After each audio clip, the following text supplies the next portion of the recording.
அஸ்ஸலாமு அலைக்கும் வரஹ்மத்துல்லாஹி வரகாத்துஹு. குவைத் தமிழ் மக்கள் சேவை மையத்திலிருந்து நான் உங்கள் அன்பு தோழன் அப்துல் ரஷீத். இன்றைய முக்கிய செய்திகள், முக்கிய தகவலை பார்க்க இருக்கிறோம்.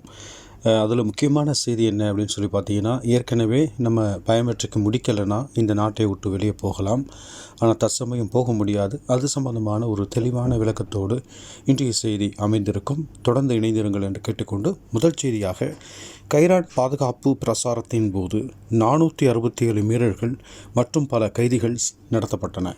இப்போ நாடு முழுவதும் அதாவது பாதுகாப்பு வேட்டைகள், பாதுகாப்பு தேடல்கள் நடந்து கொண்டிருக்கக்கூடிய வேளையில், அதாவது நம்மளுடைய வெளிநாட்டவர்கள் தன்னிடம் இருக்கக்கூடிய ஆவணங்களை சரிபார்த்து கொண்டு வெளியிலே செல்லுமாறு கேட்டுக்கொள்கிறோம். தங்களிடம் லைசன்ஸ் மற்றும் சிவில் ஐடி இல்லை அப்படின்னு சொன்னால் மொபைல் ஐடி கட்டாயமாக இருக்க வேண்டும். அப்படி இல்லை அப்படின்னு சொன்னால் போலீஸ் உங்களை கைது செய்யும் என்பதையும் அறிவுறுத்தலாக சொல்லி அனைத்து வெளிநாட்டவர்களும் பாதுகாப்பாக இருக்க வேண்டும் என்று அன்போடு கேட்டுக்கொள்கிறோம்.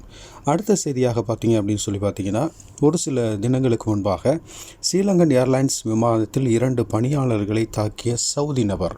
இது சம்பந்தமான தெளிவான செய்தி என்ன அப்படின்னு சொல்லி பார்த்தீங்கன்னா, அவர் அதாவது அரைவில் ஆகக்கூடிய அந்த சமயத்தில் அவசரமாக பாத்ரூம் சென்ற காரணத்தினால அந்த விதிமுறைகளை மீறி 2 பணியாளர்களை அந்த சவுதி நபர் தாக்கியிருக்கிறார். அவர் அரைவில் ஆனபோது அவர் கைது செய்யப்பட்டார் அப்படிங்கிற முக்கியமான தகவல் வந்திருக்கிறது. எப்போதுமே விமானம் என்பது ஒரு சில விதிமுறைக்கு உட்பட்டு செயல்படக்கூடிய காரணத்தினால அதை கடைபிடிக்காத யாராக இருந்தாலும் கைது செய்ய சட்டம் இருக்கிறது என்பது முக்கிய தகவல். இப்போது குவைத்திலிருந்து வெளியே செல்வதற்கு முன்பாக பயோமெட்ரிக் செய்ய வேண்டும் என்ற ஒரு கட்டாயத்தை கொண்டு வந்திருக்கிறார்கள். இதற்கு என்ன காரணம் என்று சொல்லி பார்த்தீங்கன்னா, இப்போ அதிகமான வான்வழியாக இருந்தாலும் சரி, கடல் வழியாக இருந்தாலும் சரி, நம்ம நிலம் வழியாக செல்லக்கூடியதாக இருந்தாலும் அந்த நேரத்தில் இதற்காக நேரங்களை அதிகமாக ஒதுக்க வேண்டும் என்ற சூழல் ஏற்பட்டு கொண்டிருக்கிறது. ஆகையே அதை தவிர்க்க வேண்டும் என்ற நோக்கத்தோடு இப்போ என்ன செய்கிறாங்கன்னா, கைரேகை முடிக்கப்பட்டவர்கள் மட்டும்தான் தாயகம் செல்வார்கள் என்ற ஒரு விஷயத்தையும் சொல்லப்பட்டிருக்கிறது.